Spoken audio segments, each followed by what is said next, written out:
They tried to serve two gods. Write that down. This is the point. This is the point. This you don't want to miss. Go to Matthew 6. Watch this. We're almost done this morning. Are you starting to figure out what chair is your chair? You kind of got it identified where your kids are? Hey, young people, you know where mom and dad sit? No? No, most of them are downstairs, but it'd be a good lesson to teach them and ask them, where do you see mom and dad? Watch this in Matthew 6 and verse 24. Jesus Christ speaking makes it pretty clear. There's something that's utterly impossible to do because these things drive in two different directions. In Matthew 6 and verse 24, Jesus says, no man can serve two masters. You can't do this. For either he'll hate the one and love the other, or else he'll hold the one and despise the other. Then he knows the two masters. He cannot serve God and mammon, which is wealth, materialism, and the world system. You know those in that second chair, you know what they try to do? They try to serve two masters. They try to do the impossible. They try to ride two horses going opposite directions. You can't do it.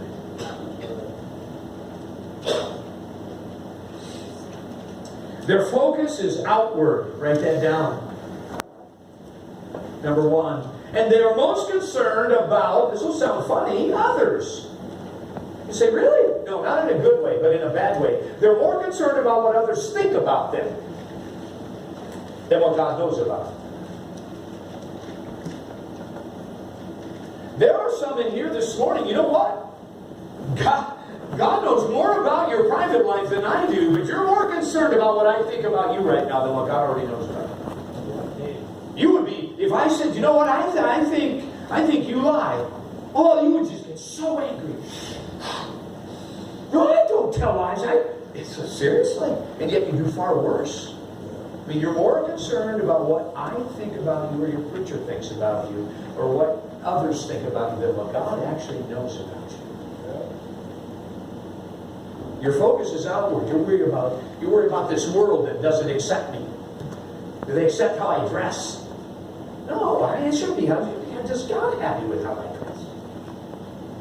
You can't touch that one today. But anyhow, for what it's worth. I love to just throw that one out and watch people just... Do you know what I'm saying? I said it a while ago. You know, even the cults have standards.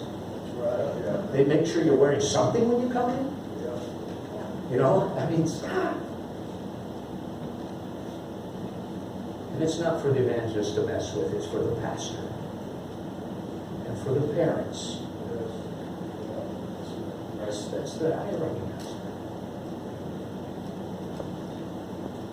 Their focus is outward. They really care more about what people think about them. The habits of those in this chair, they often attend church. But they don't read their Bible every day.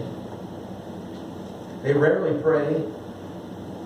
They don't confess their sin on a daily basis. They often serve publicly and openly.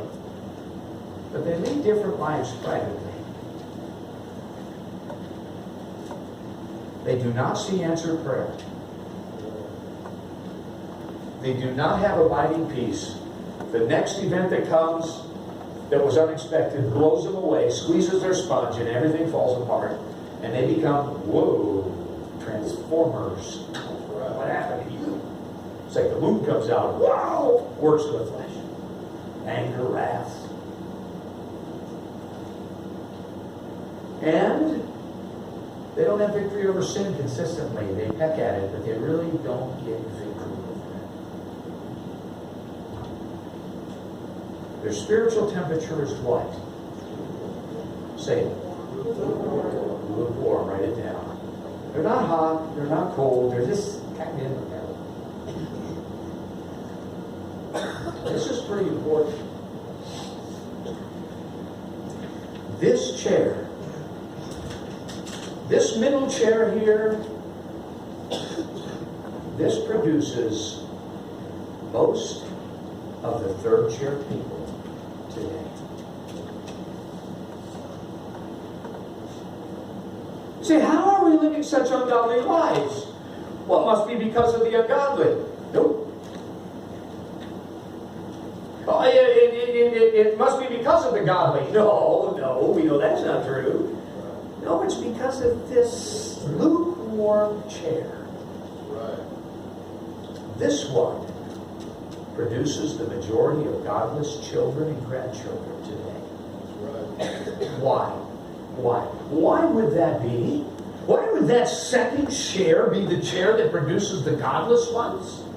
And if you'll notice, it was the second generation that produced the third one. Why is that? I'll tell you why. Because those in that chair are living two different lives. They have a public life and a church life. They have a prayer life in the church, but they don't have one at home. They live a certain way publicly, but they live a different way privately. And they sow confusion in the hearts of their children about what's true and what's real. How many of us at workplaces, a young Marine, when I was newly saved, watched this? Some Marine would say he was a Christian, and immediately every Marine was watching how he lived. And boy, if he was telling the dirty jokes about the water cooler, and he was watching the porno movies and the X-rated stuff when we got on board ship, you know what they did? They threw our God out the window. And they lived more godless lives. Why? Because, well, this guy says he's that, but he's really this, so it must not be real. And here's what happens in our homes. Mom and Dad, we do this. I've done it even as an evangelist. Man, I'll have this certain persona. I'll have this certain way I live, certain way I act, certain way I speak. And then all of a sudden I'll get angry at something when I get home and lose my cool and have a temper fit. And here's what happens. Our kids are going through life and they see one set of values here. Mom and Dad live a certain way publicly, and then live a certain way privately. And you know what happens? They start going, man, this is a confusing ship. This stupid ship is weird, man. This has problems. Nobody wants to deal with the elephant in the room. Nobody wants to even act like that has to be dealt with. This is normal. They say that's normal. They shout and praise Jesus in church, and then they curse when they're praying. And then you know what happens? They watch the world ship come by, and the world ship, it's not confusing. It's simple to understand. Party, party, party. Everybody's going to have fun. And they watch the world go by, and it's real, it's consistent, it's happy, it's not confused. And you know what they do? They jump ship and swim over to the one that's real and bail on the one they think is fake. I preached this message just a week ago. A man in that church handed me a note. It said, I had an atheist son today because I lived my life in the second chair. I'm saved, I know. Wept at the altar. And I wrote me that note.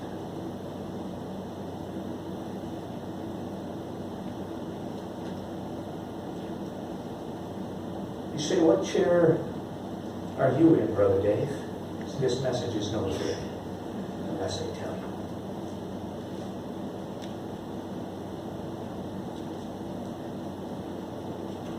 I bounce between these two. I'm here. And sometimes that heart wanders and I'm enamored with the world. Man, I don't belong here.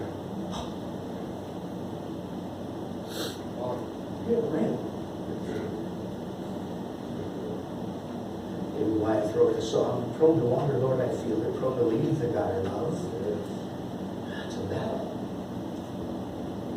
You know what I found, though? The one I sit in the longest stays the warmest. And gets more comfortable. If I hang out in the second one too long, it starts getting comfortable. It starts getting comfortable. It's harder to get back. Y'all with me? 6 children, where are they? We have 3 in that chair. We have 2 that bounce between them.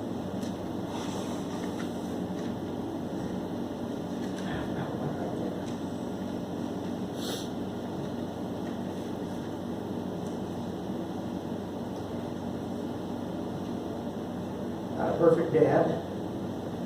By the way, there aren't one. And the most perfect father in the world still lost his first 2 children. God didn't do a thing wrong. He lost Adam and Eve. But we do need to own those things, don't we? Because when they all turn out,